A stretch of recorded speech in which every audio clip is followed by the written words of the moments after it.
કહ્યો છે, જે માણસમાં શિષ્ટાચાર નથી એ માણસને આ દુનિયામાં નિંદા થાય છે. આચાર્યહીન પુરુષ લોકે ભવતી નિંદિત. આ ભુવનમાં નિંદા કોની થાય? જેને વ્યવહાર કરતા નથી આવડતો. કેવો માણસ, કોણ માણસ, કેવો વ્યવહાર, કેવી રીતે, કેમ બોલાય, કેમ વ્યવહાર કરાય, એનો બહુ મહિમા હોય છે. આપણે નિંદા કરવાનો કોઈને સમય નથી હોતો, પણ આપણે ઘણીવાર તેમને અવસર આપતા હોઈએ છીએ. દક્ષ સુંદર મજાનો વ્યવહાર કરે, પિતા સાથે કેટલો મધુર વ્યવહાર, પ્રણામ, સાષ્ટાંગ પ્રણામ, દંડવત પ્રણામ, અને પિતાજીની પરિક્રમા કરી, કેટલું રૂડું લાગે. આપણે આપણા માતા પિતાને પ્રણામ તો કરતા હોઈએ છીએ, સાષ્ટાંગ પ્રણામ પણ કરતા હોય, કોઈ દંડવત પ્રણામ પણ માતા પિતાને કરતા હોય છે.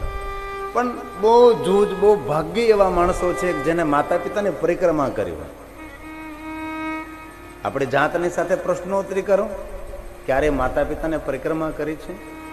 આજે આ દક્ષ પોતાના પિતાની પરિક્રમા કરે છે, ગણેશે પોતાના માતા પિતાની પરિક્રમા કરી છે, નારદે પણ પોતાના પિતા બ્રહ્માની પરિક્રમા કરી છે. અવસર મળે તો ક્યારેક માતા પિતાની પરિક્રમા કરવાનો બહુ મહિમા છે. આપણે સૌ પહાડોની પરિક્રમા કરવા જઈએ છીએ, બ્રહ્મગીરી પહાડની પરિક્રમા કરીએ, કામદગીરી પહાડની પરિક્રમા કરીએ છીએ, વૈષ્ણવ ગોવર્ધન પર્વતની પરિક્રમા કરે છે, આપણા ગુજરાતીઓ ગિરનાર પહાડની પરિક્રમા કરે છે, કોઈ કૈલાસ પહાડની પરિક્રમા કરે છે. પણ ક્યારે અવસર મળે તો જરૂર માતા પિતાની પરિક્રમાનો બહુ મહિમા છે. આ વર્તમાન યુગ કલયુગની અંદર પણ આવા પવિત્ર બાળકોને મેં જોયા, છોકરાઓને મેં જોયા છે કે રોજ માતા પિતાની પરિક્રમા કરે, રોજ માતા પિતાની પરિક્રમા કરે. ભલે માતા પિતાની પરિક્રમા ન કરીએ પણ રોજ પ્રણામ તો કરીએ માતા પિતાને. ભલે સમજો જો રોજ પ્રણામ ન કરીએ આપણે, પણ આદર થકી તને બોલાવીએ તો ખરા, આપણે પ્રેમ થકી બોલાવીએ. પણ કોઈ છોકરાઓ આ બધું ચૂકી જતા હોય છે.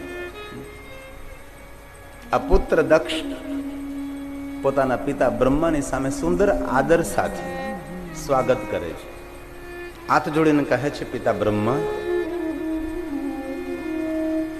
હું આપની કઈ સેવા કરું? બ્રહ્મા કહે છે, પુત્ર દક્ષ, આપની પાસે હું તેટલા માટે આવ્યો છું, આપનું આંગણું અમંગલ છે, આપનું જીવન અધૂરું છે. અરે પિતા બ્રહ્મા, મારું આંગણું અમંગલ છે, મારું જીવન અધૂરું છે, આપ કહેવા શું કહો માંગો છો? બ્રહ્મા બહુ સરસ વિવેક સભર બોલે છે કે પુત્ર દક્ષ, તમારું આંગણું એટલા માટે અમંગલ છે કે તમારા આંગણે કોઈ દીકરીનો જન્મ નથી થયો. તમારું જીવન અધૂરું તેટલા માટે તમારે આંગણે કોઈ પુત્રી ન જન્મે. હું આપની પાસે તેટલા માટે આવ્યો છું કે આપના આંગણે દીકરી જન્મે, પુત્રી જન્મે, આપનું જીવન ધન્ય બને, આપ ધન્ય બનો, આપનું આંગણું પાવન બને. દક્ષ હાથ જોડીને કહે છે, પિતા બ્રહ્મા, હું શું કરું તો આપણા આંગણે પુત્રીનો જન્મ થાય? બ્રહ્મા કહે છે, દક્ષ, સામાન્ય પુત્રી નહીં, વિશ્વ માલકીન ભવાની આપના પુત્રી બને, આપનું જીવન ધન્ય બનાવે, આપનું આંગણું પાવન કરે. તેથી દક્ષ, પુત્રી પ્રાપ્તિ માટે આપ તપ કરો. પિતા બ્રહ્મા, આપ જે પ્રમાણે કહો એ પ્રમાણે હું તપ કરીશ. બ્રહ્માજી પુત્ર દક્ષને તપ કરવા માટેની આજ્ઞા કરી છે. બ્રહ્માજી બ્રહ્મલોકની અંદર ગયા છે. થોડું ઈકો ઓછું કરે એટલે મને સમજાય. અને આ દક્ષ પોતાના પત્ની વીરણીને કહે છે કે વીરણી, હું તપ કરવા માટે જાઉં છું. વીરણી પૂછવા લાગે છે, તપનો કોઈ હેતુ, તપનું કોઈ કારણ? ત્યારે દક્ષ કહે છે, વીરણી, પુત્રી પ્રાપ્તિ માટે હું તપ કરવા જાઉં, આપણા આંગણે દીકરી જન્મે. વીરણી બહુ જ ખુશી વ્યક્ત કરે છે, બહુ રાજીપો વ્યક્ત કરે છે કે દક્ષ, કેટલા સમયથી મારા મનમાં, મારા હૃદયમાં નિરંતર એક વાત રમતી હતી કે મારા આંગણે દીકરી જન્મે, મારા આંગણે પુત્રી જન્મે. આજે મારા હૃદયની, મારા મનની વાત આપના મુખમાંથી પ્રગટ થઈ. બહુ જ પ્રસન્નતા વ્યક્ત કરે છે કે ધન્ય છો દક્ષ, કેટલા સમયથી નિરંતર મારા મનમાં એક વાત ખેલતી રમતી હતી કે મારા આંગણે દીકરી જન્મે, મારા આંગણે પુત્રી જન્મે, મારા આંગણે એક બાળકી જન્મે. હે દક્ષ, આપના વિચારને મારા પ્રણામ છે, આપ ધન્ય છો. આપ પુત્રી પ્રાપ્તિ માટે આપ તપ કરવા માટે જઈ રહ્યા છો. દક્ષ, આપ પ્રણમ્ય છો. નગરના ડાયા સજ્જન અને સારા માણસોને જાણ પડે કે આપણા નગરનો રાજા પ્રજેશ પુત્રી પ્રાપ્તિ માટે તપ કરવા જાય, દીકરી પ્રાપ્તિ માટે તપ કરવા જાય છે. નગરના ડાયા સજ્જન માણસો દક્ષને મળવા આવે છે અને કહે છે કે દક્ષ, અમે સાંભળ્યું છે કે આપ પુત્રી પ્રાપ્તિ માટે તપ કરવા જાઓ, આપના આંગણે દીકરી જન્મે તેથી આપ તપ કરવા જાઓ છો. દક્ષ કહે છે, આ નગરના માણસો દક્ષને ખૂબ વધાવ્યા છે. એ દક્ષ, તમે ધન્ય છો. આ સમાજને એક નવો વિચાર તમે આપી રહ્યા છો, સમાજને એક નવી દિશા તમે દેખાડી રહ્યા છો. એ દક્ષ, આપ ધન્ય છો. પૂરા નગરના માણસો આ દક્ષને બહુ ધન્યતા આપી છે. પુત્રી પ્રાપ્તિ માટે દક્ષ તપ કરવા માટે તૈયાર થાય છે. આપણા શાસ્ત્રોમાં જેટલો મહિમા દીકરાનો છે એટલો જ મહિમા દીકરીનો પણ છે. પણ અત્યાર સુધી બન્યું એવું, દીકરાનો મહિમા બહુ જ ગવાણો, દીકરીનો મહિમા ગાયો નહીં. અને સમાજના આટલા કુરિવાજો, દહેજ પ્રથા, દૂધ પીતી કરી દેવાની પ્રથા, એમ કરતા કરતા ટેકનોલોજીનો ઉપયોગ કરવા લાગ્યા. આ પ્રજા ભ્રૂણ હત્યા કરવા લાગી. ખબર પડે કે પેટની અંદર પુત્રી છે, પુત્રની કરપીણ હત્યા કરવા લાગ્યા. છેલ્લા થોડા વર્ષોની અંદર બહુ સારી જાગૃતિ આવી છે. સમાજ સેવકો દ્વારા, ડાયા માણસો દ્વારા ખૂબ પ્રચાર પ્રસાર કરવામાં આવ્યો અને સમાજમાં ખૂબ સારી જાગૃતિ આવી. વચ્ચેનો સમય એટલો બધો કથળી ગયો હતો, બસ દીકરાની રાહ જોવે. ખબર પડે કે પેટમાં પુત્રી છે, નિર્દયી બનીને માં આ ગર્ભની અંદર પુત્રીઓની હત્યા કરતી હતી. ક્યારે આપણે સમાજને આગળ દીકરાનો મહિમા ગાયો, દીકરીઓનો મહિમા ન ગાયો. બસ આપણે સાંભળતા જ રહ્યા કે આંગણે દીકરો જન્મે તો મા બાપને સ્વર્ગમાં લઈ જાય, આંગણે દીકરો જન્મે તો મા બાપને સ્વર્ગમાં લઈ જાય. હવે કોઈ વિચાર કરતો નથી, સ્વર્ગ આ દુનિયામાં કોઈ જોયું નથી, સ્વર્ગની કોઈને ટપાલ મળી નથી. સ્વર્ગ નર્ક એ એક શબ્દો, કાલ્પનિક શબ્દો છે. આ દુનિયામાં ભુવનમાં કોઈ જગ્યાએ સ્વર્ગ પણ નથી ને કોઈ જગ્યાએ નર્ક પણ નથી. એક શબ્દનો અર્થ છે. નર્ક તેને કહેવાય જેનું જીવન રસહીન બની જાય. અર્ક એટલે રસ, ન અર્ક, ન અર્ક, નર્ક. જેને કોઈ ભોજનમાં રુચિ ન રહે, સારા કપડાં પહેરવામાં રુચિ ન રહે, કોઈ વ્યવહારમાં રુચિ ન રહે, આપણી ભાષામાં કહું તો ડિપ્રેશનમાં માણસ જતો રહે, ચિંતામાં ગરકાવ બની જાય, ચિંતામાં ગરકાવ બની જાય, પૂરો ડૂબી જાય ચિંતામાં. ન ભોજનમાં, ન વ્યવહારમાં, ન ખાવામાં, પીવામાં, ન હરવામાં, ફરવામાં, સૂનમૂન બની જાય. કોઈ જગ્યાએ રસ ન રહે, પ્રીતિ ન રહે. અર્ક વગરનું જીવન, રસ વગરનું જીવન, એને કહેવાય નર્ક. સ્વર્ગ ખુદમાં જે રહેતો હોય, લહેર કરતો હોય, સુખમાં પણ રાજી, દુઃખમાં પણ રાજી, નિરંતર પ્રસન્ન રહેતો, એ સ્વર્ગમાં જીવે છે. ખુદમાં જે માણસ જીવે છે, નહીં સ્વાત્મા આરામ, ખુદમાં જે જીવનારો માણસ છે. કોઈના ઘરમાં નહીં, કોઈનું ચિંતન નહીં, કોઈનું મનન નહીં, કોઈની ખટપટ નહીં. ખુદમાં જે લહેર કરે છે અને પોતાના માર્ગ ઉપર ધીરે ધીરે આગળ વધતો જાય છે. ન કોઈની ઈર્ષા, ન કોઈની સાથે દ્વેષ, ન કોઈની સાથે રાગ. ખુદમાં નિરંતર સ્થિર બની અને જે માણસ પ્રગતિ કરતો રહે, પ્રગતિના પંથે દોડતો રહે, એ સ્વર્ગમાં જીવે છે. ન અપમાનની અસર, ન માનની અસર, સ્થિર પ્રજ્ઞ રહે છે. પણ પ્રચાર એવો થયો કે આંગણે દીકરો જન્મે તો મા બાપને સ્વર્ગમાં લઈ જાય. જરૂર લઈ જતો હશે, આપણે થોડો વિરોધ કરે ભલામણ, પણ જરૂર આંગણે દીકરો જન્મે તો મા બાપને સ્વર્ગમાં લઈ જાય. પણ જો આંગણે દીકરી જન્મે તો પ્રેમ આપીને જીવિત માતા પિતાને સ્વર્ગનો અનુભવ કરાવે છે. જીવિત માતા પિતાને પ્રેમની અનુભૂતિ કરાવે અને સ્વર્ગની અનુભૂતિ કરાવે છે. દીકરાનો મહિમા ગાયો, દીકરીઓનો કોઈ મહિમા નહીં. અને એટલું યાદ રાખવું, કોઈના આંગણે દીકરી જન્મે તો ડાયા માણસો હંમેશા બોલતા હોય છે કે લક્ષ્મી આવી, લક્ષ્મી આવી, લક્ષ્મી આવી છે. ડાયા માણસોના મુખમાંથી શબ્દો પ્રગટ થાય, દીકરી જન્મી તો કે આ લક્ષ્મી આવી. અત્યાર સુધી કોઈ દિવસ એવું સાંભળ્યું કોઈના આંગણે દીકરો જન્મ્યો તો વિષ્ણુ આવ્યો એવું કોઈ બોલ્યું નહીં. દીકરી જન્મે તો લક્ષ્મી, દીકરી જન્મે તો લક્ષ્મી. અને દીકરી જ્યારે મા બાપને ઘરે હોય છે ત્યારે લક્ષ્મી હોય છે, અને એ દીકરી સંસ્કાર લઈને સાસરે જાય ત્યારે મહાલક્ષ્મી બને છે. એ સસરાનું ઘર, તેના પતિનું ગૃહ ઉજાળે છે, પ્રકાશે છે.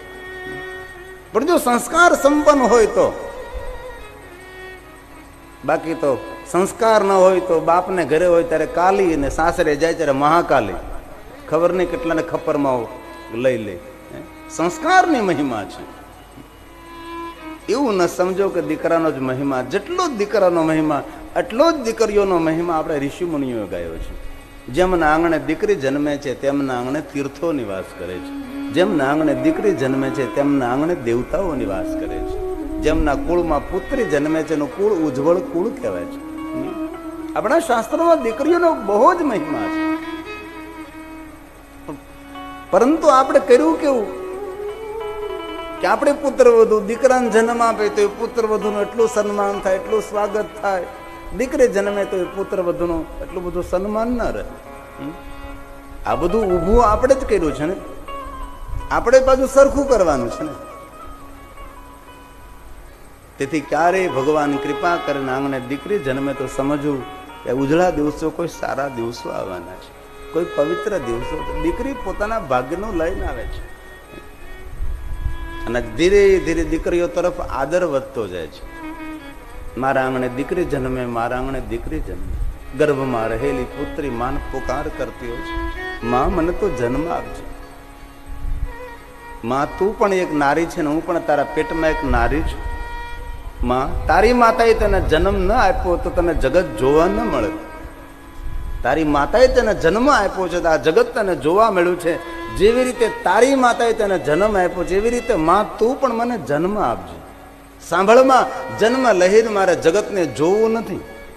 જન્મ લઈને મારે જગતને કંઈક કરી દેખાડવું છે કે જે રીતે દીકરો ક્રાંતિ કરે એ રીતે દીકરી પણ ક્રાંતિ કરી શકે છે. અને આજની વર્તમાન દીકરી શું ન કરે ભલામણ? તમે જુઓ તો ખરા, કમ્પ્યુટર ચલાવે છે, વિમાન ચલાવે, ટ્રેન ચલાવે. આજની દીકરીઓ ભણી ગણીને કેટલી આગળ છે. દરેક ક્ષેત્રોમાં દીકરીઓ ધીમે ધીમે ધીમે પોતાના કદમ આગળ ભરતી જાય છે. શું દીકરી ન કરે? દીકરી સર્વ જગ્યાએ આગળ છે. કોઈ પણ રિઝલ્ટ આવે ત્યારે જોઈએ તો પહેલા નંબર સારા માર્ક પર, સારા ટકાવારી પર એ દીકરીઓ હોય છે. તેથી જેટલો આદર આપણે દીકરાઓને આપીએ એટલો આદર દીકરીને આપવો જોઈએ. અને જે રીતે દીકરાઓને ભણાવી છે એવી રીતે દીકરીઓને પણ ભણાવી જોઈએ. અને ડાયા માણસોના લક્ષણ છે એ વારો તારો ન કરે, ભેદભાવ ન કરે કે દીકરાને વધારે પ્રેમ આપે, દીકરીઓને ઓછો પ્રેમ આપે, દીકરીઓને ઓછો આદર આપે, દીકરાને વધારે આદર આપે. એ ડાયા માણસોના લક્ષણ નથી. ડાયા માણસો, સજ્જન માણસો તેને કહેવાય જેટલો દીકરાને આદર એટલો દીકરીઓને આદર. કયો ભેદભાવ, કયો ભેદ? તેથી તારે દીકરી જન્મે તો ખૂબ રાજી થવું, ખૂબ પ્રસન્ન થવું. જેના આંગણે દીકરી જન્મે એનું આંગણું પાવન છે, એમનું આંગણું ધન્ય છે. અને જે પિતાને પુત્રી નથી મળી એ પિતા અધૂરો પિતા કહેવાય છે. એને પૂર્ણ પિતા હોવાનો અહેસાસ નથી થતો. પૂર્ણ પિતા હોવાનો અહેસાસ તો તેને થાય છે જેને ભગવાનને દીકરી આપી હોય છે, જેને પુત્રી આપી હોય છે. પિતા બહાર ગયા હોય નોકરી માટે કે વ્યવસાય માટે, અને સાંજે ઘરે આવે, બહેન અને ભાઈ બંને બેઠા સોફા પર બેઠા બેઠા ટીવી જોતા હોય. પણ તમે જોજો, અનુભવ કરજો, એ પિતાજી આવે એટલે દીકરો નહીં ઊભો થાય. એ દીકરી ઊભી થઈને પિતાજીને પાણી આપે છે. દીકરી ઊભી થશે અને જલ્દી બાપુજીને પાણી આપે. દીકરો ના ઊભો, દીકરો બેઠો બેઠો ટીવી જોયા કરે છે. આદર કરે છે દીકરી, પિતાનો આદર કરે છે. તેથી જે જે દંપતીઓને પુત્રી મળે છે એ દંપતી વંદનીય દંપતી છે. આમાં પણ જે જે બહેનોએ દીકરીઓને જન્મ આપ્યો છે એવી માતાઓને ગિરિબાપુના કોટી કોટી પ્રણામ છે. જેને આંગણે દીકરી છે, જેમના આંગણે પુત્રી છે. જે બાપનો દીકરો ઓફિસર હોય, પ્રોફેસર હોય, આર્કિટેક્ટ હોય, એન્જિનિયર હોય કે વકીલ હોય કે ડોક્ટર હોય, બહુ ગૌરવની વાત નથી. પણ જે પિતાની દીકરી ઓફિસર હોય, પ્રોફેસર હોય, આર્કિટેક્ટ હોય, ખૂબ ભણી હોય, પાયલોટ હોય, એમાં એ દીકરી ડોક્ટર હોય તો એ બાપ કેટલું ગૌરવ અનુભવતો હોય છે. સમાજમાં ઊંચું માથું કરીને કહેતો હોય કે મારી દીકરી ડોક્ટર છે, મારી દીકરી પાયલોટ છે, મારી દીકરી ભણેલી ગણી છે.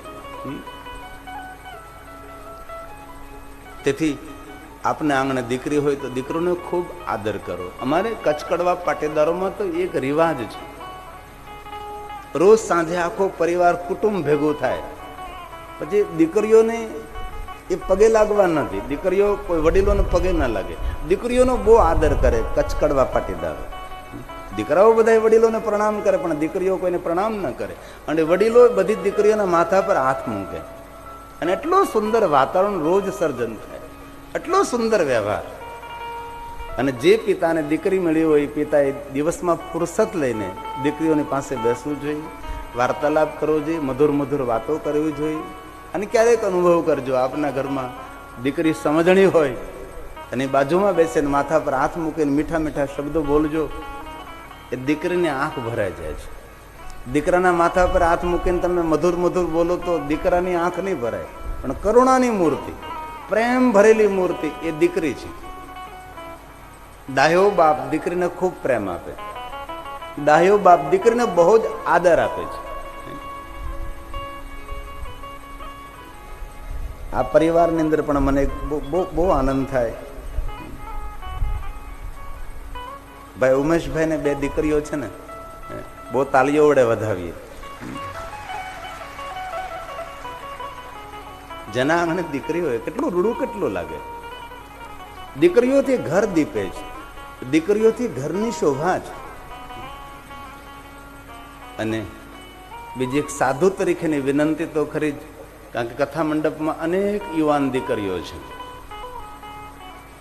તેથી મારી દીકરીઓને પણ એક સાધુ તરીકે પ્રાર્થના, ખૂબ ભણજો, ભણી ગણીને ધીરે ધીરે ધીરે પગભર બનજો. જે રીતે બાપનો ગૌરવ દીકરો હોય એ રીતે બાપનો ગૌરવ દીકરી પણ બની શકે છે. તેથી હું જોઉં છું આ કથા મંડપની અંદર કેટલી દીકરીઓ છે. ખૂબ ભણો, ખૂબ ભણો, ભણી ગણીને એવા પગભર બનો ને એવી ડિગ્રી પ્રાપ્ત કરો અને સારી સારી પદવી પ્રાપ્ત કરો, જેથી કરીને આપણું નામ લઈને આપણો પિતા ગૌરવ અનુભવી શકે, ગૌરવ અનુભવી શકે.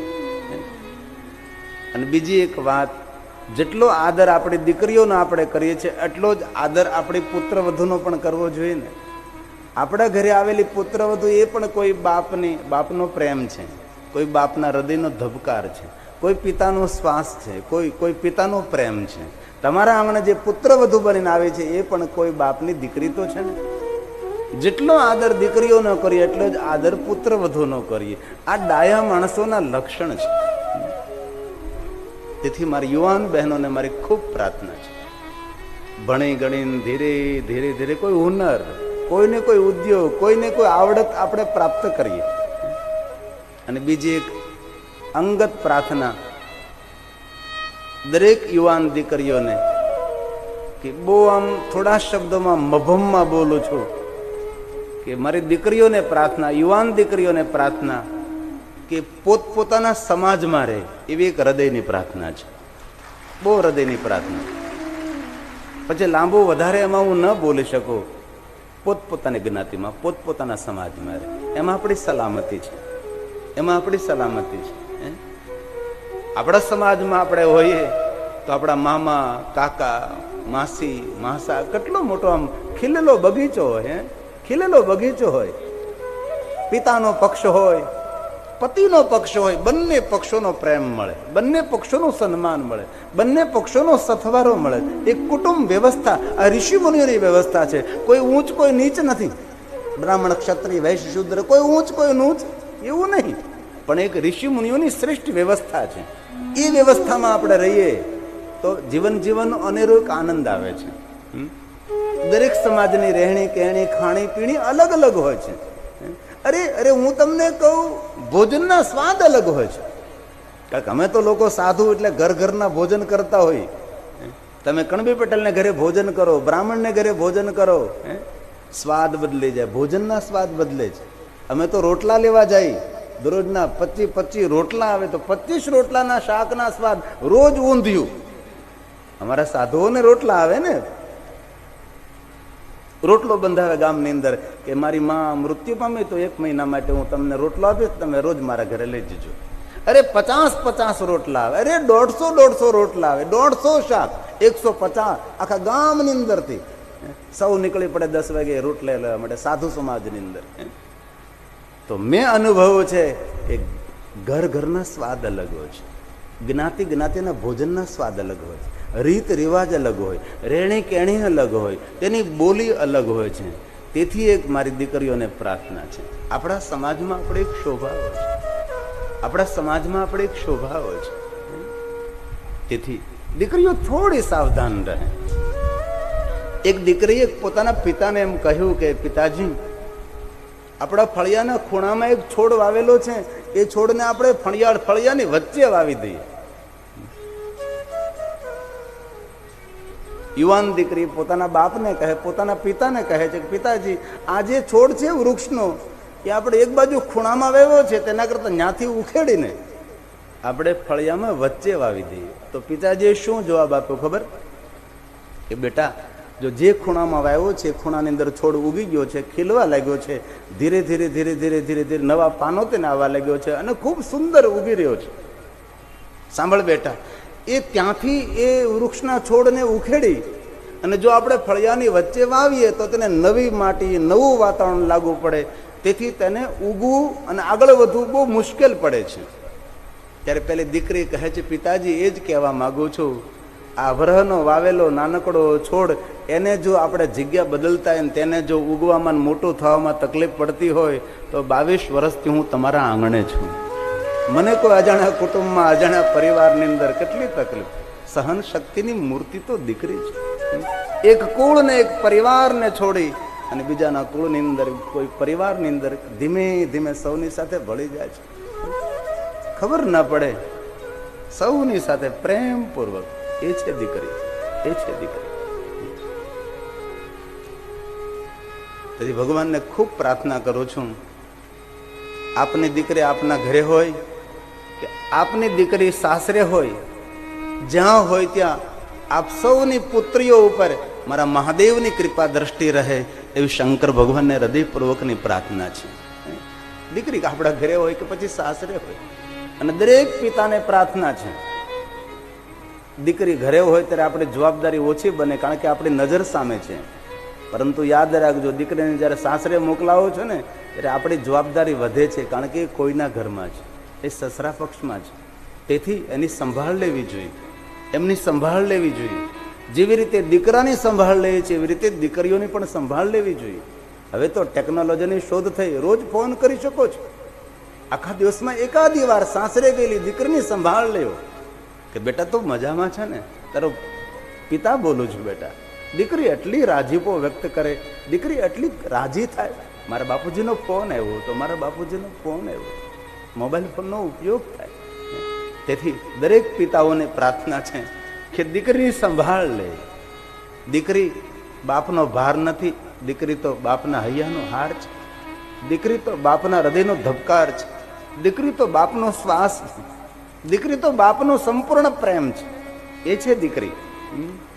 તેથી મારા વડીલોને પ્રાર્થના, આપની દીકરી સાસરે હોય તો તેની સંભાળ લેતા લેજો, ખબર અંતર પૂછતા રહેજો. જે રીતે દીકરાને ક્યારે પૈસાની જરૂર પડે તો તમે લાવી આપો છો કે નહીં?